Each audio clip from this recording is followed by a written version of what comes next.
C'est cet après-midi que la Banque centrale européenne doit décider si elle modifie ou pas sa stratégie économique. Mais de quoi parle-t-on au juste et pourquoi est-ce important? Pour bien comprendre, il faut rappeler que depuis mars 2015, ce que fait la Banque centrale européenne, c'est qu'elle injecte massivement de l'argent dans l'économie de la zone euro.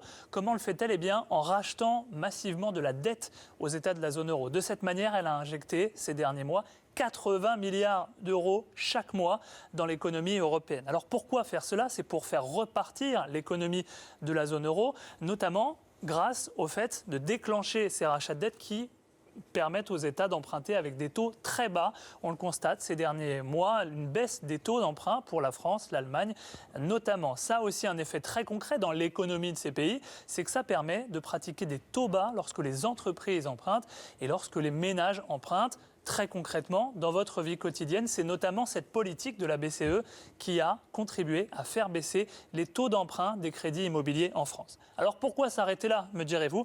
Eh bien parce que ça n'est pas une arme illimitée et qu'on commence à voir que l'économie en zone euro repart. La croissance repart plus 1,7% cette année. Le chômage en zone euro passe sous la barre des 10%.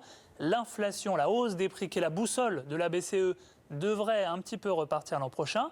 Et puis, il faut rappeler que certains pays ne sont pas très contents de cette stratégie. L'Allemagne, notamment, considère que c'est une solution de facilité qui n'incite pas, par exemple, les États les plus fragiles à réformer et à assainir leurs finances publiques. Alors, pourquoi ne pas arrêter finalement? Eh bien parce qu'en ce moment, ce serait un petit peu risqué pour plusieurs raisons. On a vu que les taux d'emprunt de certains États étaient en train de repartir, aux États-Unis, mais aussi dans certains pays de la zone euro. Il y a la fragilité actuelle de l'Italie et de ses banques, notamment, qui inquiète. Et puis il y a l'incertitude autour des élections en France et en Allemagne. Autant d'éléments qui peuvent amener à faire preuve de prudence. On verra si c'est le choix de la BCE cet après-midi.